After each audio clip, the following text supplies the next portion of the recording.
Hey, you guys, what's up? It's Kareem Jackson giving you a call, touching base with you. Hope you guys are here. All of that's for that long intro, but we got like new sponsors. We got new stuff going on. You guys, I have not seen you. I've been off for like a month, and I've been trying to figure out how to get things all situated and get everything done. And you see the set behind me is different. We have a fabulous new camera right now. If you guys are hearing me, give me some thumbs up in here. Share this, like this, you guys, because we have a completely new concept. I think you saw on the intro. This is our topic today, you guys. So we're talking about Tuesday's vote day. And the hope is that you guys understand that when it comes down to voting, we learned from the whole Black Lives Matters thing and the whole movement, we learned already that when it comes down to helping Black folks and really getting things out there, we learned that we need to go ahead and, and really do stuff for each other. We learned that. So we're getting into the vote day. We're getting into Kansas City Star Apologies for the racist past. Talked about that. Kansas needs help. We're talking about that. We're trying to get David in still. Lord have mercy, y'all. Minority Success. We're back, of course, you guys, and all about this Black Casey reboot. And I really want you guys to really understand that we're coming back and we're helping our people. We're going to do the exact same thing that we said before we were going to do, that they tried to stop. And now we're coming back and we're doing it again. And I want folks back home to understand is that we never left you. That was not what it was about. That was not anything about what happened. What happened was they didn't want us to be who we were trying to be. They did not want what's happening now to happen. They didn't want Black voices. They didn't want BLM. All of the things that you guys saw have been bubbling up with the Black community and the white community of the folks, the ones that don't like Black folks, for a very long time. And when you have a publication that showcases hundreds and now 1,000+ Black businesses, now it's a cool thing to do. But back in the day, they did not want that to happen. They were not trying to compete with Peachtree. They were not trying to compete with Swole. They were not trying to compete with Gates Barbecue. None of these things. Masterpiece had the whole thing done. They weren't trying to tell Black folks, myself and my company included, about how we could save 80% off our overhead by outsourcing like they do. They weren't trying to tell Black folks in Kansas City that. They weren't trying to tell us that instead of paying $75,000 or $100,000 per issue for printing, you can outsource it the same way that Wall Street Journal magazine does, Vogue does, all these American publications, right? How they do for $25,000. So literally 80% off. They didn't want us to know that, not at all. And I think that it's really ridiculous how they don't know Blacks, especially in cities like Kansas City. I was the Entrepreneur of the Year for Black Chamber. I was in the Kansas City Chamber. I was a member of the KC Bar Association in Kansas City downtown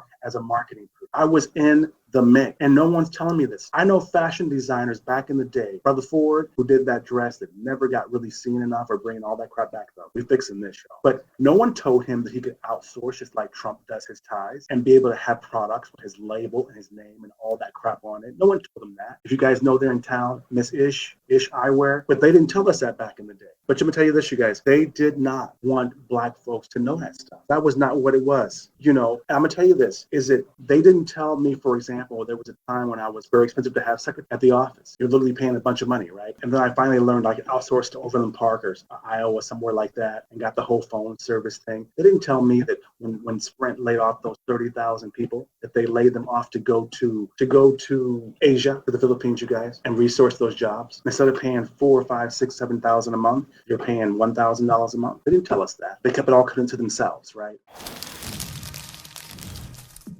Brother David, I'm glad you're here, brother. So good to see you. Well, it's good to see you, Kareem. It really is, my brother, and thank you. And let me really send a tremendous shout out to your production here out of Belton, Missouri, Kim. If it were not for Kim, we wouldn't be talking right now. And let me also apologize because you told me to work all of these glitches out early, and in my own hubris and arrogance, I failed to. So I'm sorry to be delayed. I'm grateful to you and to Kim for your help. Oh, I appreciate it, brother. I'm glad that you're here. I've been missing you. I'm real glad that you're here. Looking at my team here, let me see if they see everything and all that great stuff, you guys. So if you guys are out there, this is Brother David Haley, you guys. I'm really glad to be here with him. He is a long-term fantastic friend. He has an election on next Tuesday. And you guys, this guy is going to tell us all about it, but he's trying to figure out how he can fix some problems they got at the utility over there in Kansas. So maybe, David, you want to tell him about that yourself. What do you think, brother? What's going on in Kansas? What happened? Well, thanks again, for this opportunity, Kareem.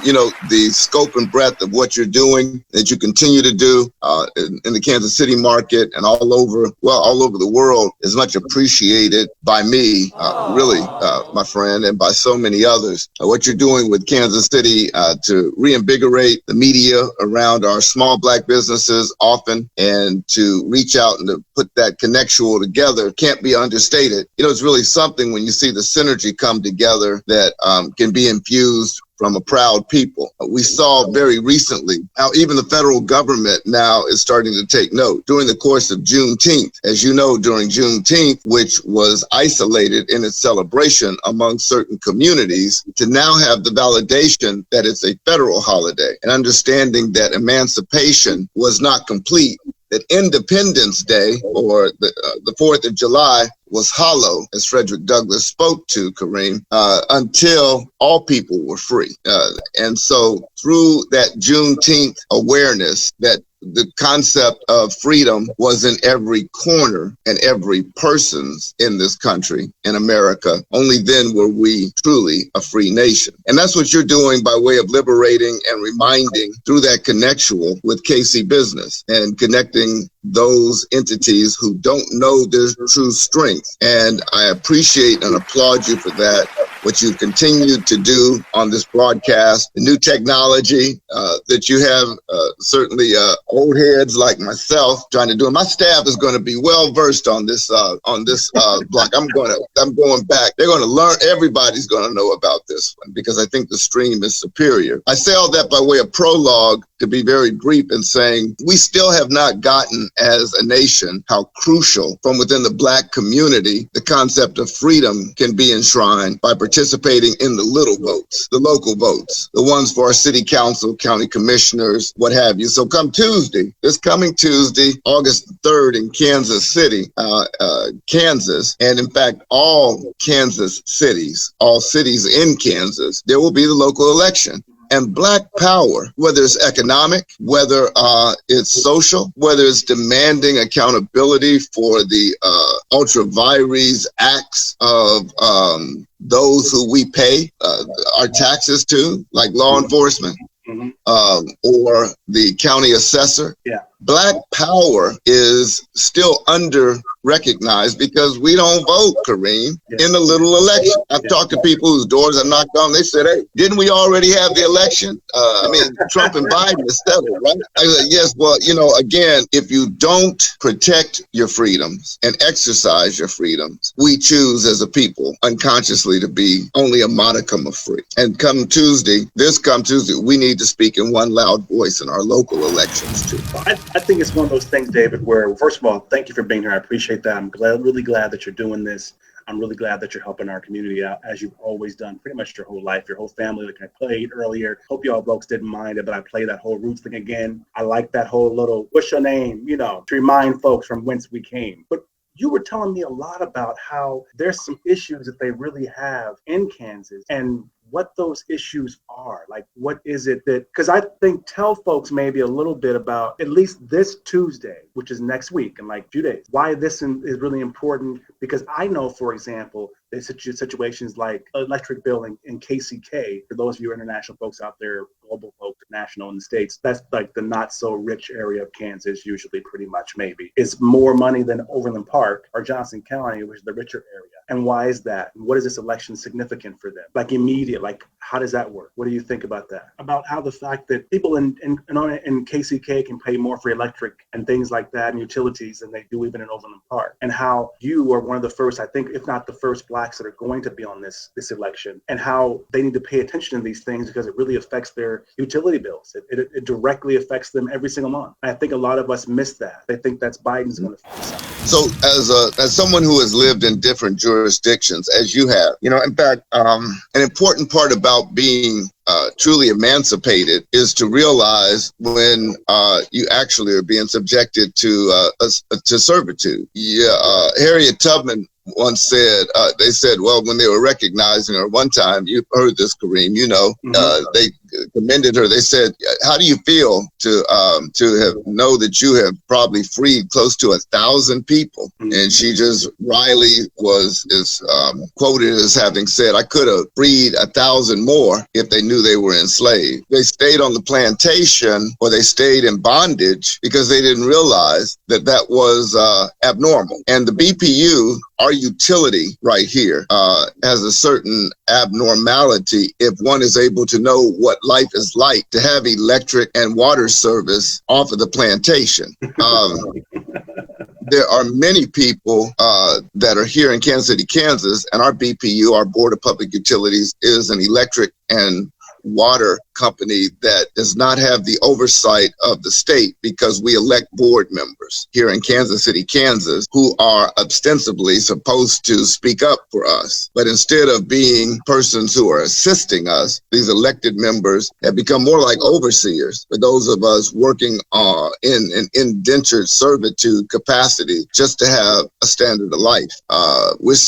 We are so happy to have lights and to have water in sustainable life that we are paying the price of certain bondage in Kansas City, Kansas. And only because we have been, or like you have been, to other places, like I have been to other places, and lived there for a month or two and seen what a utility bill is like, or seen what access is if you want to call and talk to somebody about an issue you might have with your lights, with your water, and seeing the response. Only because we have the frame of reference, as Harriet Tubman did once she had gotten folks off the plantation to see what life was like outside of bondage, do we realize that those of us trapped in Kansas City, Kansas with the monopoly utility called the BPU are truly not free. We are indentured servants. Yeah. And so for me, we need to have an ongoing revolt. And this is not a racial thing here. Black people, though a disproportionate percentage of Kansas City, Kansas in population, are by no means the only indentured servants to our utility company in Kansas City, Kansas. Everybody, white, brown, black, yellow, and red. If you live in KCK, you don't have an option to take another utility. If you want electricity, if you like lights, if you like AC in the summer, and space heaters in the winter, if you like to cook on if you need electricity, which everyone does, you got to go through the BPU, and you got to pay through the nose to do it, and you have no voice to reflect. But so why do you think it's high there? What do you think is going on, brother? What's going on with it? Why are they doing that?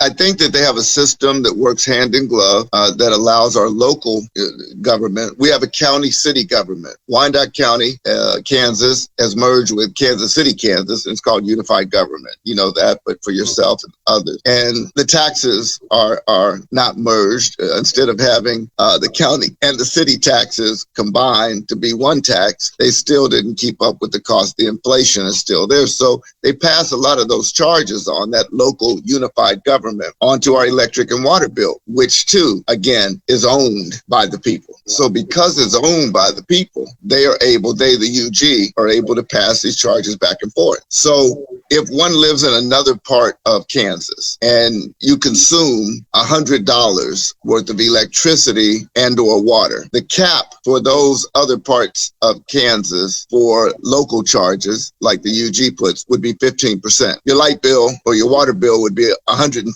$100 for the consumption that you actually use for your settings, and then the $15 of local charges. Well, in KCK, with the BPU, in Kansas City, Kansas, because of this, clandestine, seeming relationship of transferring taxes to charges to ratepayers and back and forth, those charges, like the trash collection fees, or one of them, like something called the payment in lieu of taxes, or the pilot payment in lieu of taxes, those fees, which is a unified government charge, water pollution assessment fees, and others are all enumerated on the utility bill. I don't want you to glaze over thinking about it. No, I'm here because I'm waiting for you to tell me what the fees are in Kansas, though. So 115 in Overland Park, maybe. What's Kansas paying? So the bill has been as much as, on that $100, it could be $200 with the additional charges. The $100 worth of consumption could be double with the line item charges that come from the local government. And again, because we never had any frame of reference to be outside of it and to live in that. When we go to visit friends in other parts of the city or the state, other parts of the state or the world, we don't ask to see their utility bill. I mean, it's not something where you go, hey, how you doing? I'm visiting. How's everything here? Oh, good. Well, you sure are playing that AC kind of high. Well, you had that AC on. That must be what, on 65? It's cold in here. How do you afford your bill? How much do you pay for your bill? We don't. It's not just something that comes up. So we don't know here in Kansas City, Kansas, until we have a sneaking suspicion something isn't right if we read closely at the bill. And that's the revolt. Actually, it's been going on for 10 years. We've known for a while, but we don't know how much in bondage we are, because it's not something that just doesn't come up in ordinary conversation unless we're thinking about moving to that community or living in that community. Because I'll tell you, I don't know if you know this or not. I never lived, well, my mother, Shirley, by the way, who you know, is from KCK, her family. And we never really lived there, but we had property there. And I do remember it was cheaper, believe it or not, to live in Overland Park. I lived in Overland Park too. I lived in Leawood as well. I lived in Lenexa, and it was cheaper. If I remember vaguely, the apartments were cheaper. They had move-in promos. They had, different things that you would think that they wouldn't have because it's supposed to be Overland Park, right? So how could it be easier or more flexible? And then of course, utilities and rents. And I assume that means tons of taxes and service fees are much cheaper. But of course, many folks in KCK, maybe they own their home or their families from there, and they're not like me, where I don't have any ties, so I can live where I want to live in the world. So like you're saying, they're stuck in this bondage. But I remember knowing back in the day that it was cheaper to live in Overland Park, which at that time, that meant just over the horizon, right? Just over the highway. It's cheaper to live there, and of course, school districts and things like that. But brother, if next week you get elected, you win, because you win everything. The next week on Tuesday, on the election, say we vote you in, and they vote you in, and I'm a registered voter in Kansas, by the way, still Overland Park. It was easier back in the day to go in and vote in Overland Park too than going to the school in the hood back in the day. So when I moved to Overland Park, I got registered there, and I realized you can just go to the country club at the subdivision and get cookies and coffee, when you vote. But what are you going to do? How are you going to help fix it? Well, first, let me back up, and you should share it, not between me and you, that the average income for those who are living in the suburbs of Kansas City, Kansas, where you live, is much higher. You are living in, of course, is your pension in the higher rent district. And so it's really something to live in the Overland Parks and Leawoods of this metropolitan Kansas City region, where the income level is, it's just one of the highest standards in the area where you were living, as you would, of course, understandably. But for those of us in the inner city, as I am, that don't make as much, and I've been proud to represent the inner city in the state senate, the district, I think, where your mother is, where Ajax is, where others have been in Kansas City, Kansas, the mean average income is less. So in other words, those who have less to spend are having to pay more for a basic quality of life issue in Kansas City, Kansas, than those who live in the suburbs, in the more affluent, if you will, and I really don't get to that term, live down there in Johnson County, south of here, who can afford to pay more. So that was the irony. That's an ongoing irony for us here that has to be absorbed. And I think that should be underscored as well. The people who have less are paying more in the region for basic utilities. And where's that money going? For interest, loans, taxes, tickets, legal, police, they get them.